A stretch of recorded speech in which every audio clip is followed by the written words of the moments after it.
Hello and welcome to Game On, folks. It's the Winter Olympics right now, but Swanee, let's hope we're not skating in thin ice today. Whoa. And I've introduced him already. It's Craig Swan with us. I've described him. You're the Torval to my Dean. You're looking very That's nice. radiant today. Oh, okay. But are we going for gold? We're going for it today? Yes, obviously. Excellent. Silver will not do for us. No, definitely not. So a quick shout out to our brilliant sponsors, NordVPN. The VPN without compare when you're abroad. So big stories never stop. Transfer windows in the rearview mirror, but there's plenty to talk about. So we want to get stuck in. Yeah, fantastic. So here we go. It's title race, a freeway title race. We've not had that in a long time in Scottish football, Swanee. Brilliant. What about Danny Rohl, the man who's galvanised Rangers, found a way just methodically winning, getting results, but he experienced a bit of blowback the other night over his team selection and the way Rangers went about. Could that be is that an own goal, and could it prove fatal this season? I think it's symptomatic in the position we're now in the title race. It reaches that stage of the season where every little thing is under the microscope and any little mistake is shredding. I mean, the guy was manager of the month, and then it's he's no good the next day. So from that point of view, it's everything comes under the microscope. He's done a fantastic job to get Rangers back into the title race, given the situation that they were in. And on the face of it, Motherwell have been one of the form teams in the country. A point at Fir Park is not a bad result on the face of it, but it's just the way the game unfolded, isn't it? It's the fact that Rangers got a goal in front. A lot of people felt he didn't make the right changes.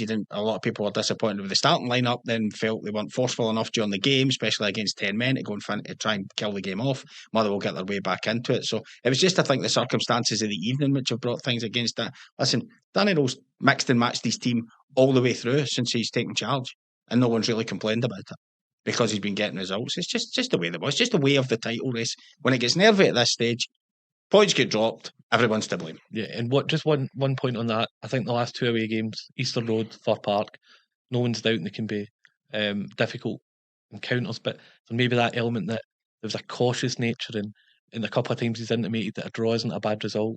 That feels almost language that's kind of up Rangers fans, maybe Van Bronckhorst, come on, when it really gets to the nitty-gritty of a title race. There's a kind of handbrake on element, which I think maybe Celtic... But people have to remember where Rangers have come from and what Danny Rohl walked into. Rangers have not become Real Madrid. Danny Rohl took charge of a team that was brittle and was giving goals away. He's gone away to difficult venues and making them hard to beat to start with. That's what's got Rangers back into this title race.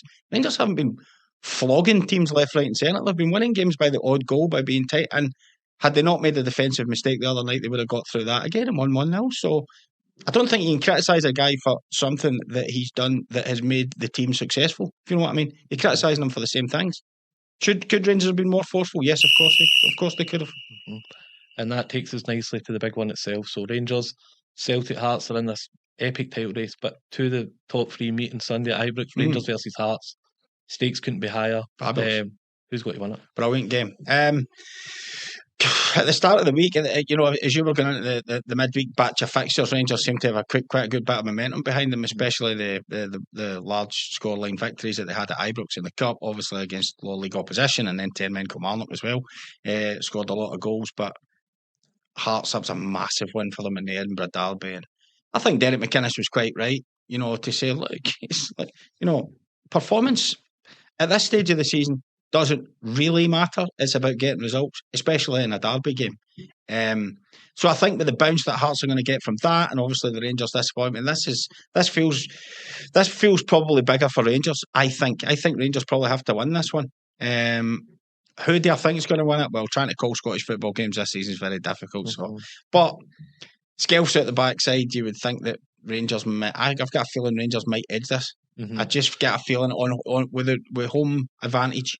Yeah. They might just edge it. I feel similar to that as well, and I think the fact the two of the players that were kept in reserve, Romans and Nadiri, Fir Park, both have made a big impact. And do you know what I like about both of them? They're like throwback players. Romans is the old school 4-4-2 left back that just up the wing, balls in the box early.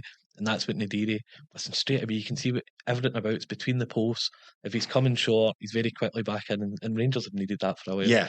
And but with the greatest of respect to the centre halves of Queen's Park, he's going to find Stuart 100%. Finlay and Craig Halkett and Ocean McEntee a whole lot difficult 100%. To deal with when balls come into the box, I would suggest. Yes, and you're playing devil's advocate. A lot of his goals this season at hands of Rostock came in cup regional games as well. But he is the type of player that I think this is why they bought and they paid the big money for. Yeah. Listen, Hearts have defied everybody all season with the fact that they've stood up in big games when they've had to deliver.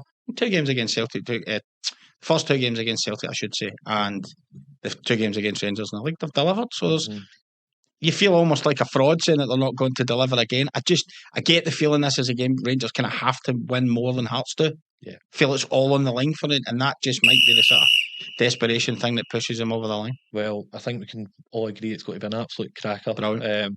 But across the city, Celtic, the man, Alex Oxlade-Chamberlain, a player of real substance.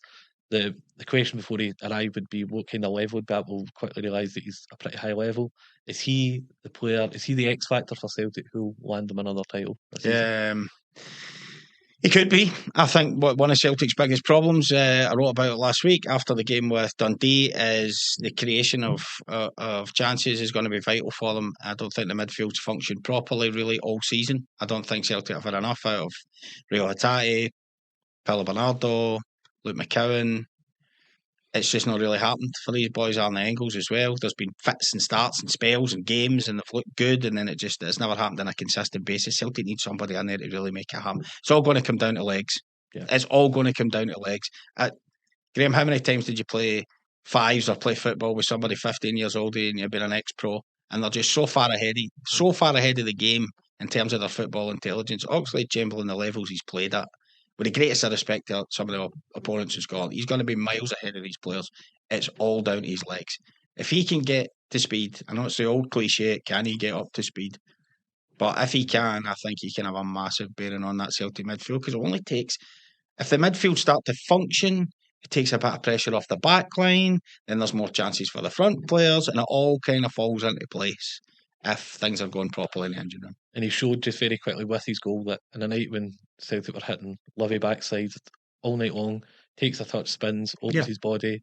He has a proper play. And what's really impressed me is, and listen, it's easy for lip service and all this, but you can tell he's a genuine guy and he really, really wants to be here. I think that's the big thing. It's not he's looking for a payday, because I don't think there probably is more lucrative offers out there. He really seems determined. The people that have guided him here, Joe Hart, I think he could sell Celtic to anybody. Yeah. Andy Robertson, etc. I think he really gets what it's about. Yeah. I think he's got the most interesting bit for me potentially is how you McGregor, Chamberlain, the third player then, because I think there's more similarities. I think Engels has been doing better as a box-to-box player, but I think Chamberlain will grow into that role as well. I just think that'll be a key part as well, getting that balance as a third man.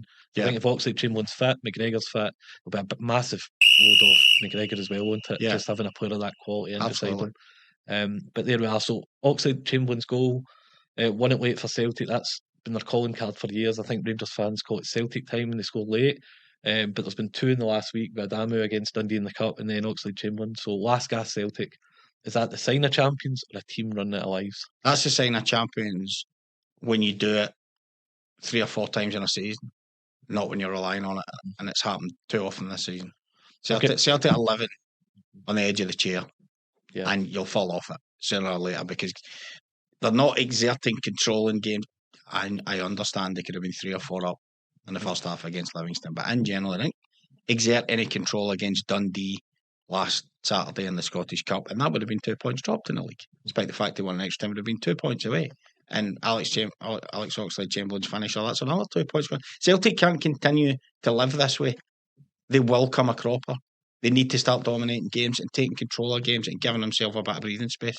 I understand the argument, it's the mark of champions, I get it. But you maybe pick 3 or 4 of those games out in a season.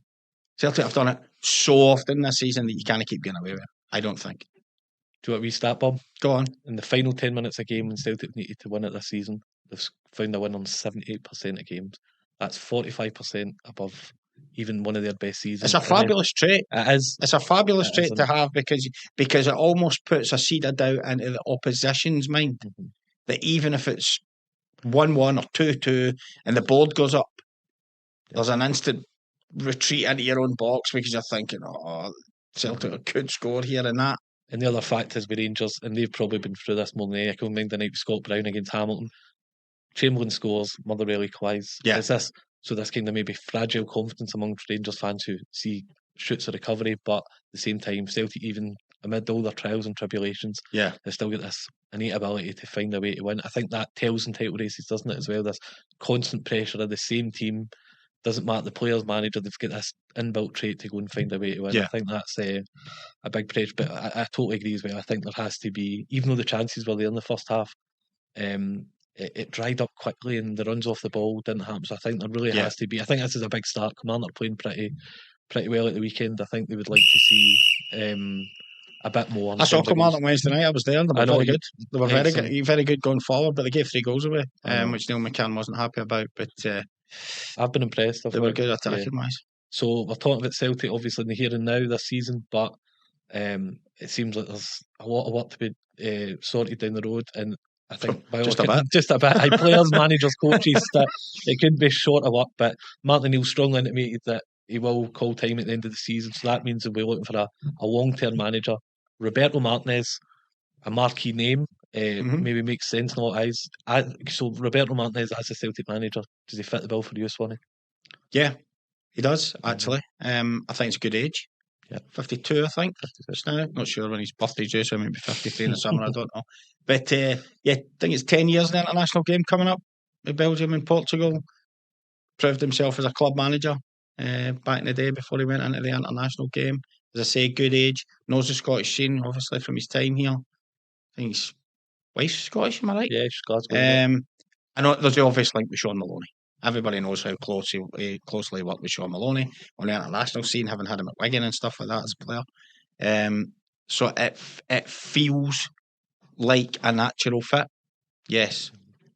Quite like Martinez's style of football. Thought it was quite good when he obviously adapted it slightly between what he had to do at Wigan and when he moved to a bigger club at Everton, he obviously adapted it. He's worked with top class players. I mean, you talk about dealing with guys like Cristiano Ronaldo, Romelu Lukaku, and Kevin De Bruyne, the guys he's worked with. So he knows how to handle top players.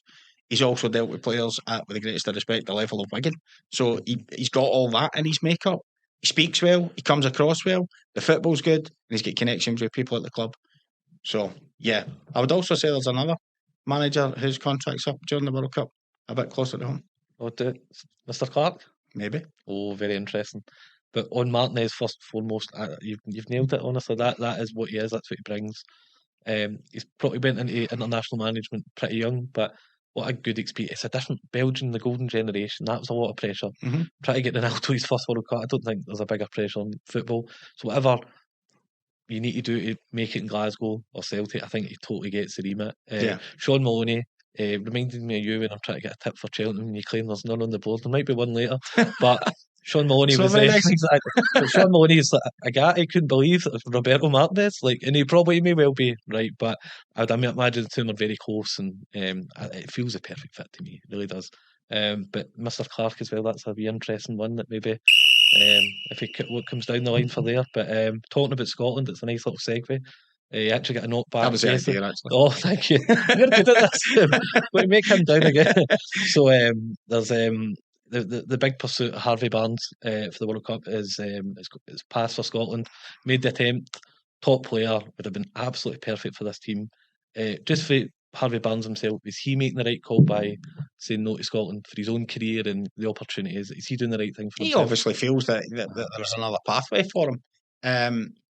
Look, Steve Clarke has done enough in his tenure as Scotland manager that you back him when he thinks that something's worth doing, and this was something he pursued, so he obviously believed it was. I was never comfortable with it in the sense that I don't like the idea of a player who's contributed absolutely nothing through the qualifying. Or this group seems to have built this tremendous bond. They say it's like a club side when they go away, and you can tell when you speak to the players that are involved.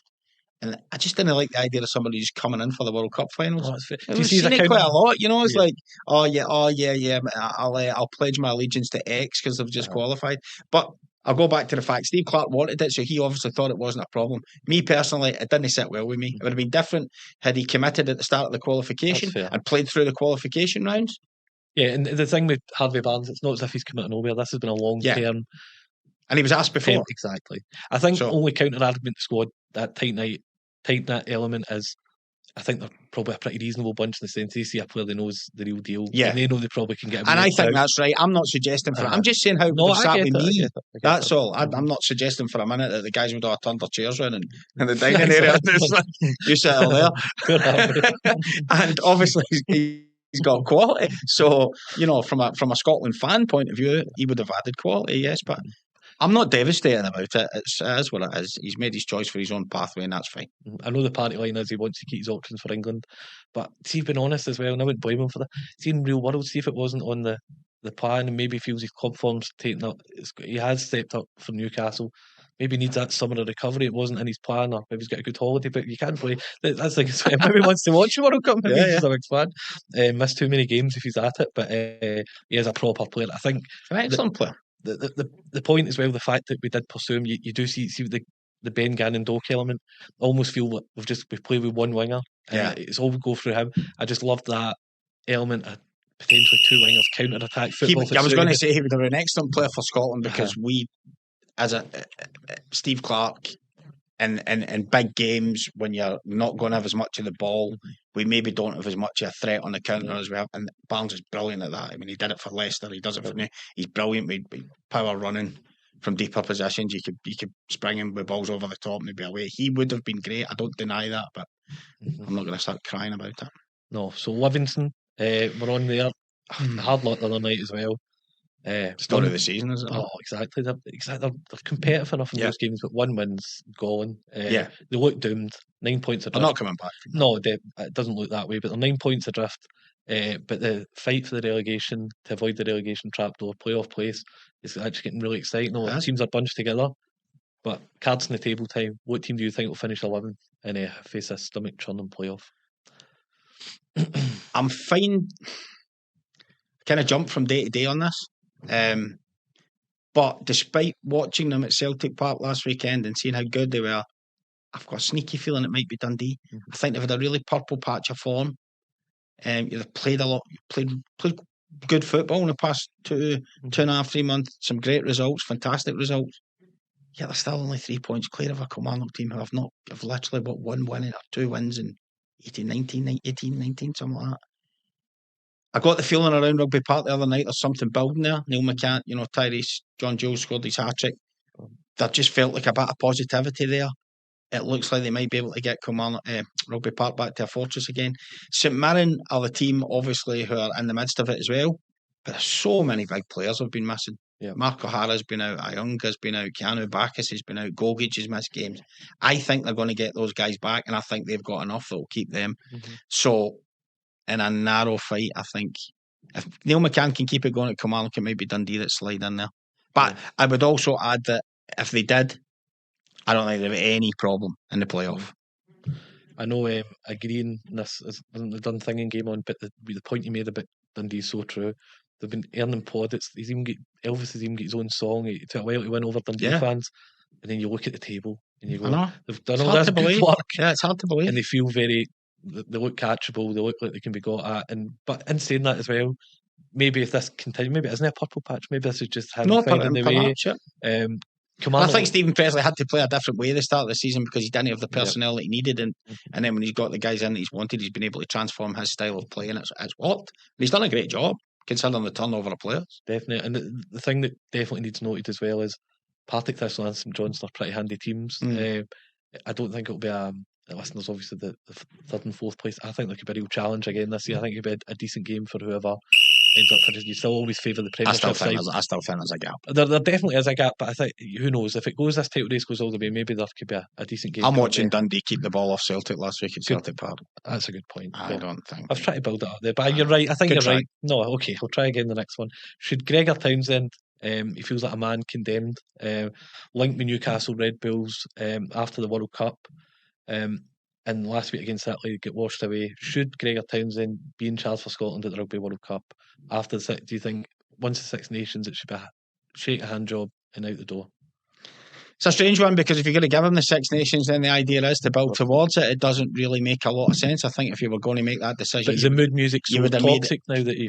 Maybe. I was getting to that. They'd obviously given him the Six Nations and thinking, right, okay, but that result against Italy has just completely changed the narrative of what everyone thinks now. Gregor Townsend's got a really good record against England. I think was it 5 wins in 8 games, something like that. He's got a really good record since he's taken over. But it feels like a scudding from England at Murrayfield might just be the final straw. Because to use your phrase, the mood has turned. And there's just too many people don't want it anymore. You get the feeling that there's a need for a fresh voice.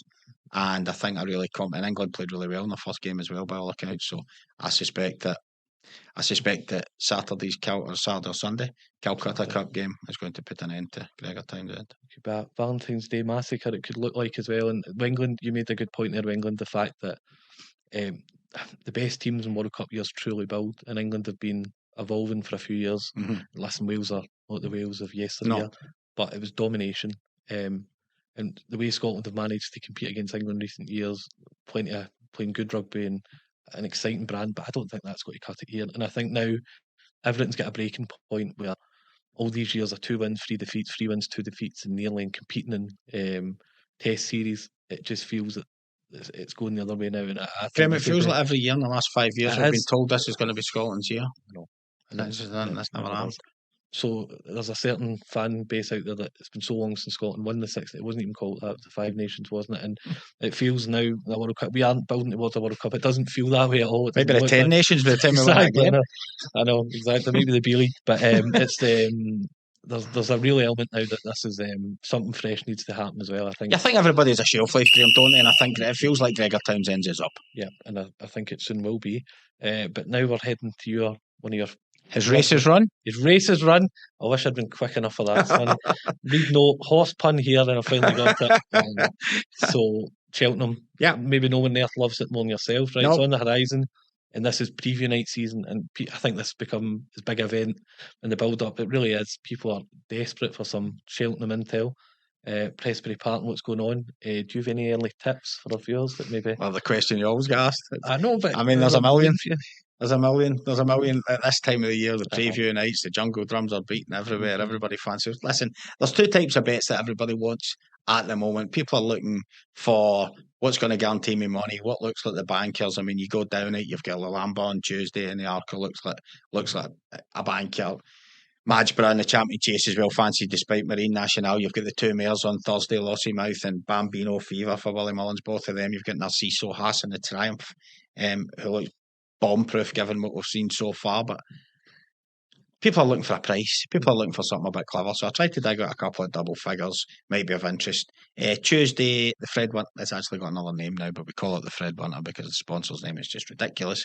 A lot was made of Saratoga, Hits Run in the trial race last weekend, but there was one in behind it. Munsif has been running down the fields, let's just say, to get a hand. It looks like might have a nice handicap mark, good on the flat.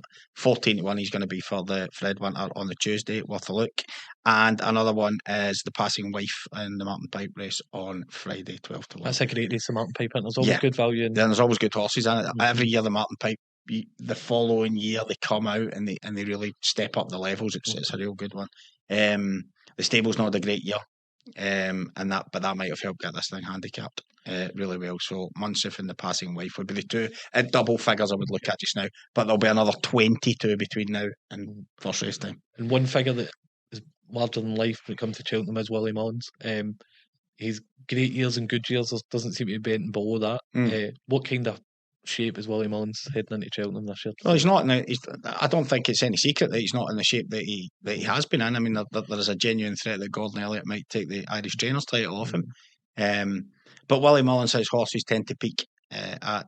There was some talk of an issue at the Gallops earlier in the year with bad weather. It might just held them up for a wee bit. Don't know if that's true or not. But they weren't the same dominating sales over Christmas. I suspect they'll come good. Everybody keeps saying, Mullins doesn't have the team. Ask me again on the Friday night after Cheltenham. We'll see if Mullins has got the team. You suspect he probably has. Okay, top man, Swanee. So the closing ceremony is upon us already. Final furlong, Graeme. I know, but I was going with the Olympic theme further on. Maybe I think I've got you this time. The closing ceremony is upon us. We hope you enjoyed it, and we have too. Thanks for watching and listening. Don't forget, To smash that like button. You can follow us in all the usual places: YouTube, Spotify, Facebook, and Apple Podcasts. And thanks once again to our sponsors, NordVPN, and we'll catch you next week. Yep. Thank you very much, Swanee. See you later on, folks. All the best.